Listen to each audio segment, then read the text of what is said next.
선한 사람 TV를 애청하고 계시는 국내외에 계시는 성도 여러분 안녕하십니까? 오늘도 비교회와 운동이라는 주제로 몇 시간 말씀을 드리겠습니다.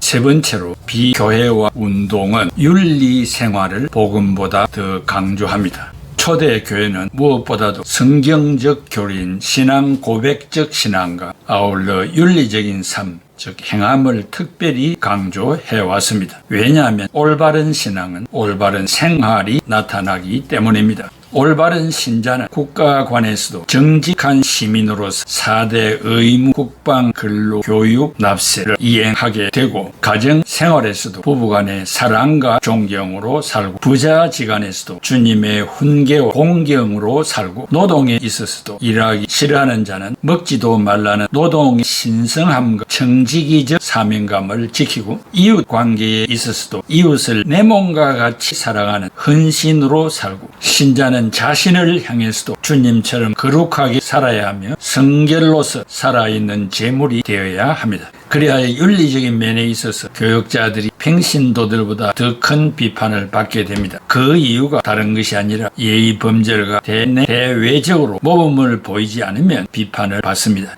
대외적인 면에서 성도들이 담임 목사와 이웃 교회 목사와의 차별 대우, 목회자가 자신이 섬기는 성도와 이웃 교회를 섬기는 성도와의 차별 대우 등입니다. 서구에 있어서는 목사의 신분증을 내며 미국뿐 아니라 그 어느 나라에서 성직자이든지 목사라고 하는 측면에서 존경을 합니다. 또 성도라고 하면 동일한 구원받은 자로서 최선을 다하여 예의를 지키고 예우를 합니다. 그런데 우리는 왜 이와 같은 관념이 없을까요?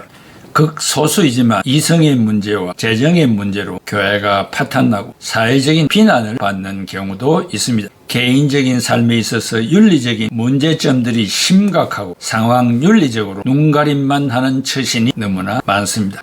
중직자들이 부도를 내고 애써 모은 전 재산을 투자 정권이나 유가 정권, 부동산 투기, 가상통화, 재산 신탁, 보정 등으로 탕진하여 교회에 피해를 주고 하나님의 영광을 가리는 일들이 있습니다. 오래전에 6개 교단 목사들과 성도들 1,000여 명이 성북 아현동 모 교회에 모여 한국 민주화에 대한 우리의 입장이란 제목을 걸고 성명서를 발표하고 예배 강연회 철야 기도회를 가졌습니다. 참석한 교단은 대한예수교 장로회, 한국기독교 장로회, 기독교 대한감리회, 구세군 대한본영, 대한성공회, 기독교 대한복음교회 등이었습니다. 참석자 중에 40여 명은 삭발을 하고 거리로 나와 경찰과 대처하기도 했습니다. 성도의 행위를 요구하는 것은 이런 것을 두고 하는 말이 아닙니다. 교회가 꼭 이렇게 하여야만 하는가 더 깊이 고찰해 보아야 합니다. 지금도 교회는 교회가 해야 할 사명을 완수하고 성도 개인은 개인이 철저하게 지켜야 할 사회 윤리를 지켜 부끄러움 없는 삶을 사는 것을 말합니다.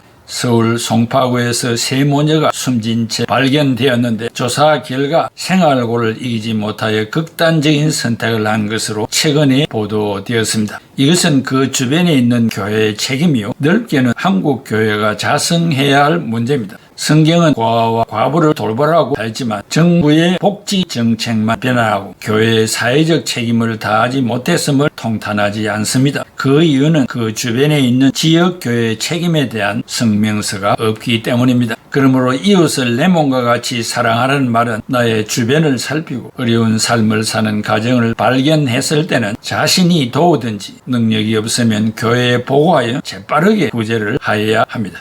세계 제2차 대전에서 프랑스를 구한 드골 대통령이 있습니다. 그는 1970년도에 서거했습니다. 그는 유언에서 가족장으로 할 것과 참내라는 말은 연결식장에서 거행하는 예식을 말합니다. 참내를 거부하고 노틀담 성당에서 연결식을 거행하였으나 후임 대통령과 장관들은 참석하지 않고 직장에서 묵념으로 조의를 표했습니다. 그리고 자신이 사랑했던 장애자로 살다가 먼저 죽은 딸의 무덤 옆에 묻어달라고 유언을 남기기도 하였습니다. 죽은 후에 묘비에 이렇게 적어달라고 유언을 했습니다. 찰스 드골 1890년에서 1970년이라는 이 말밖에 묘비에 새긴 글이 없습니다. 그는 퇴임 후 정부가 지급하는 연금과 가족들에게 지급하는 연금도 받지 않았습니다. 드골은 이 돈을 불쌍한 국민들을 위하여 사용해 달라고 유언했습니다. 그가 사망한 후 모든 연금을 무위탁 노인들과 고아원 어린이들을 위한 신탁기금에 보내 사용하도록 하였습니다. 유언을 지킨다고 가족들까지 연금을 받지 못하여 드골이 출생하고 은퇴 후 살던 생가를 관리할 능력이 없어서 매각했습니다. 이 저택은 지방 영주가 구입하여 정부에 헌납하여 지방 정부가 문화재로 지정하여 지금은 드골 기념관으로 관리하고 있다고 합니다. 한국 교회 안에도 이런 신앙인이 많이 배출되기를 바랍니다. 이것이 비교회화 운동을 배격하고 성경이 말하는 사회적 교회 운동이 아니겠습니까?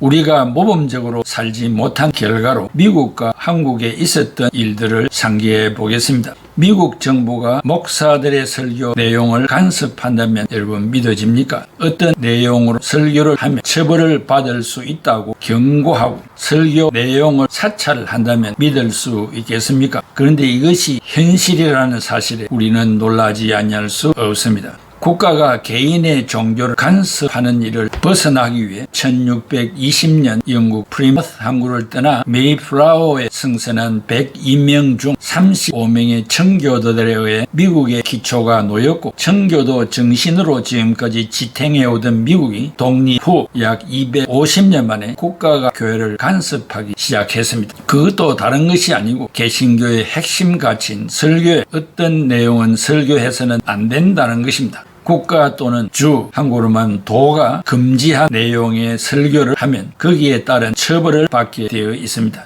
2018년 4월 19일 캘리포니아주 의회는 하원 법안 AB 2943을 통과시켰는데 이 법안에 따르면 교회는 더 이상 동성애가 잘못된 것이라고 설교하거나 가르칠 수 없고 동성애 행동을 교정하려고 시도할 수 없다고 규정했습니다. 캘리포니아 하원은 50대 18로 이 법안을 승인하였습니다. 성에 대한 전통적인 신념을 지지하는 교회와 다른 기관이 성별과 성적 지향에 대한 자신들의 견해를 옹호할 때 고소를 당할 수 있다고 했습니다. 종교다원주의를 주장하는 소리가 높아가는 현실에서 앞으로 예수님만이 천국에 가는 유일한 길이다라고 설교한 목사를 고발하는 법이 통과되지 않는다고 장담할 사람이 있겠습니까?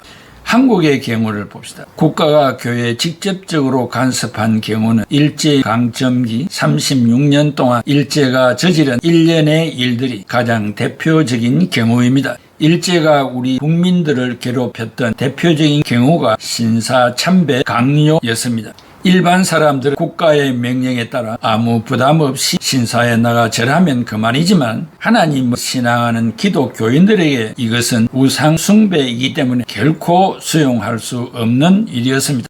특별히 1941년 선전포고도 없이 하와이 진주만을 포격하면서 시작된 소위 대동아 전쟁을 일으킨 후부터 일제는 본격적으로 한국 교회를 억압하기 시작했습니다. 모든 국민들의 생활이 전시체제로 전환되었고 어린 나이부터 노인들까지 전쟁 도구로 징병, 부역, 위안부와 강제 노역에 동원되는 수모를 겪었습니다. 일제는 급기야 설교의 성경 본문을 제한했습니다. 구약은 이스라엘 민족의 역사라며 사용을 금지시켰고 나중에는 신약도 사복음서 외 기타 성경은 사용을 금했습니다. 찬송가도 제한하여 어떤 찬송가는 일체 부르지 못하게 하였고 어떤 찬송가는 몇 절을 못 부르게 먹으로 지우게 하는 짓을 자행했습니다. 예를 들면 내주는 강한 성이요 믿는 사람들은 군병 같으니 일하러 가세 삼천리 반도 십자가 군병들아 만왕의 왕 등을 부르지 못하게 했습니다. 이런 찬송은 일제의 항거하는 투쟁을 고치시킨다는 이유 때문이었습니다. 사도신경 중에서도 전능하사 천지를 만드신 하나님을 내가 믿사오며는 신도의 창조 설화에 위배되고 거기로부터 산자와 죽은 자를 심판하러 오시리라는 말은 일본 왕의 영원한 계속성을 파괴한다고 금지시켰습니다.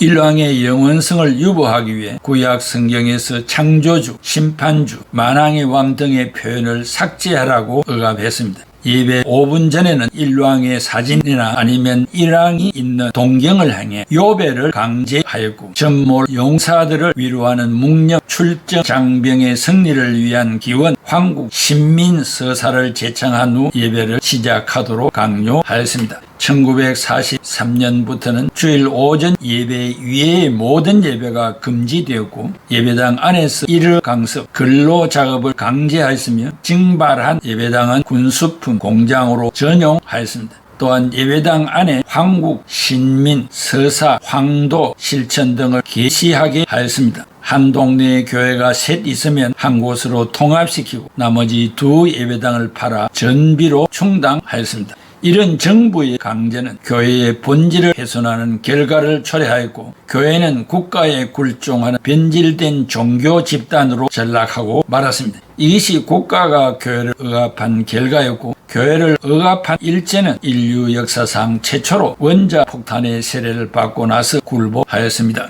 국가가 교회의 영역을 침범해 들어오는 순간 그 국가는 하나님의 징계의 채찍을 자초하는 결과를 가져온다는 사실을 부인할 수 있겠습니까? 국가가 목사의 설교를 간섭하지 못하도록 힘써 기도해야 하겠습니다.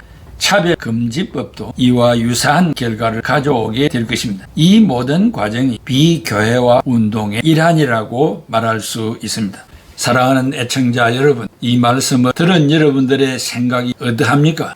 우리가 하나님으로부터 부여받은 자유민주주의라는 이 자유가 얼마나 귀중한가를 알아야 됩니다. 가고 싶은 곳에 갈 수 있고 이사 가고 싶은 곳에 갈 수 있고 살 수 있고 팔 수 있고 먹을 수 있는 잠잘 수 있는 이런 자유가 우리에게 있다는 사실을 깊이 유념해야 됩니다.